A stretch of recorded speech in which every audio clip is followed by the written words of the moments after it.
Assalamualaikum warahmatullahi wabarakatuh. Perkenalkan, nama saya Pariyati, saya semester 5 MPI 5B. Saya sedang mengikuti pendidikan di Akademik Unisba Batanghari. Saya akan membawakan ringkasan dari makalah 1 hingga 6 yang sudah dipresentasikan dengan mata kuliah Manajemen Lembaga Pendidikan Agama Islam. Yang pertama yaitu konsep dasar pendidikan agama Islam, pengembangan pendidikan dan konsep-konsep manajemen kurikulum. Dilanjutkan kembali yaitu keempat, manajemen pendidikan dan tenaga pendidik dan pendidikan. Yang kelima yaitu konsep manajemen kesiswaan. Yang keenam yaitu konsep manajemen sarana dan prasarana di lembaga pendidikan agama Islam. Teman-teman, marilah kita sama-sama mengawali kegiatan kita ini untuk kelancarannya sama-sama dengan membaca bismillah bersama-sama. Bismillahirrahmanirrahim. Yang pertama yaitu adalah konsep dasar lembaga pendidikan agama Islam. Lembaga pendidikan agama Islam adalah institusi yang menyelenggarakan pendidikan berdasarkan ajaran agama Islam yang berdasarkan dari Al-Quran dan hadis. Tujuannya yaitu untuk membentuk insan beriman, berilmu, berakhlak mulia, serta proses pendidikannya menggabungkan pendidikan agama umum, agama Islam dan umum, pembinaan dan karakter Islami. Yang kedua yaitu desain pengembangan lembaga pendidikan agama Islam.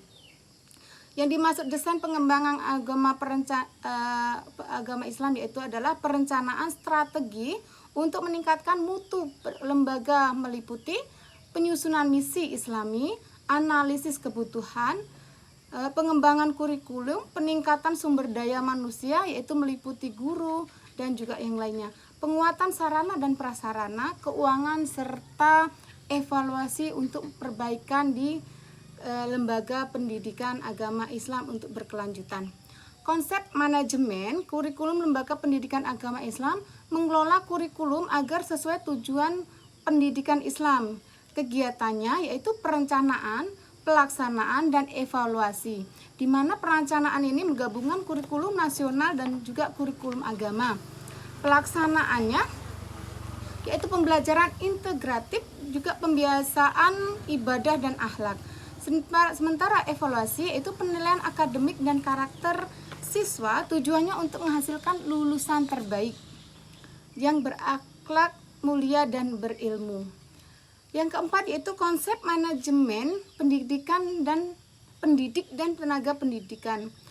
Mengatur guru dan tenaga kependidikan agar bekerja profesional, meliputi rekrutmen, penempatan, pembinaan, pelatihan, penilaian kinerja, kesejahteraan dan etika kerja. Tujuannya untuk meningkatkan kualitas layanan pendidikan agama Islam.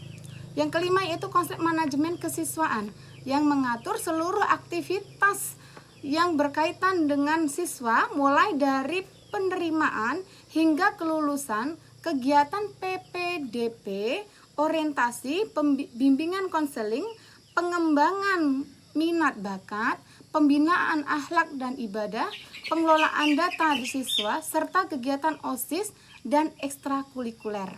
Tujuannya untuk membentuk siswa yang disiplin, berakhlak, dan berprestasi. Yang keenam yaitu konsep manajemen sarana dan prasarana lembaga pendidikan agama Islam. Di sini yaitu mengelola fasilitas pendidikan seperti ruang kelas, masjid, perpustakaan, laboratorium, dan peralatan belajar.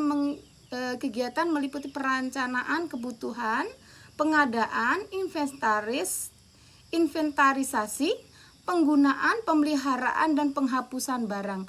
Tujuannya untuk menyediakan lingkungan belajar yang nyaman dan mendukung nilai-nilai Islam.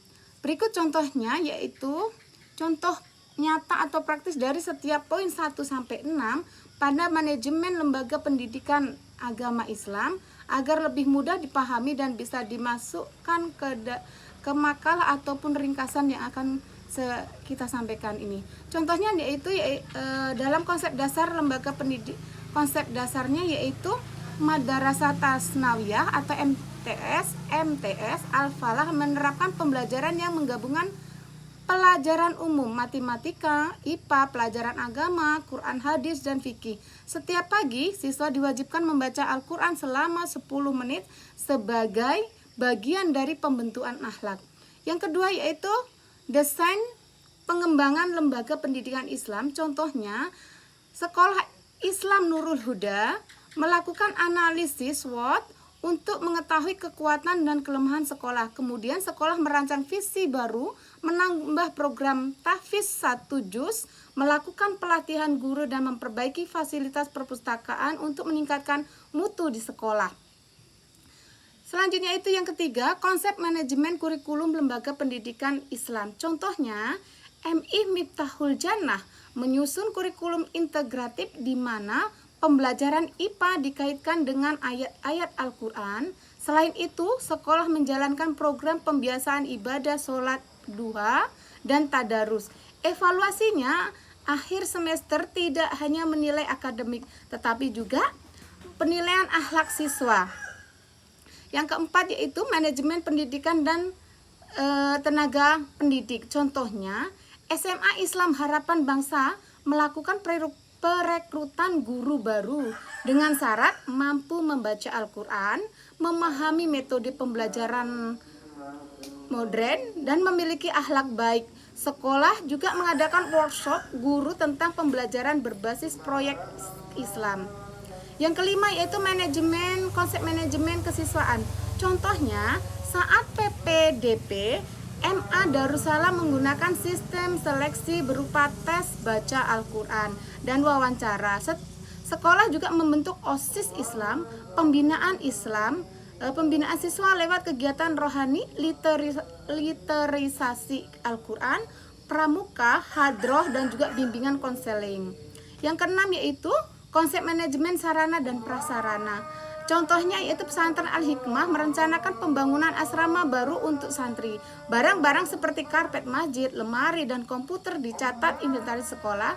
Pihak sekolah melakukan pemeliharaan rutin seperti pembersihan masjid, memperbaiki meja belajar, serta menggantikan buku yang rusak di sekolah. Itulah tadi teman-teman ringkasan dari makalah 1 sampai 6 yang sudah saya sampaikan. Apabila ada manfaatnya itu murni datangnya dari Allah, dan apabila ada kesalahannya itu murni dari saya mohon maaf dan mohon ampun kepada Allah.